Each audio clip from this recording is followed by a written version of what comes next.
Kung yan yung bahay mo, yan yung mansion mo, dyan nakatira yung family mo, ibibuild mo dapat yan ng matibay, strong. Why? No? So, whether we like it or not po, tatlong if sa buhay yung pwedeng mangyari. No? Wala po tayong control.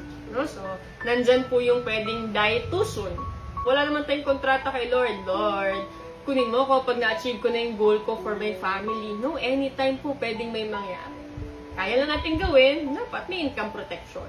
Para if die too soon, hindi man natin naipon ng buhay tayo, naibigay man lang natin sa family natin nung wala na tayo. No, so pangalawa, what if you get sick?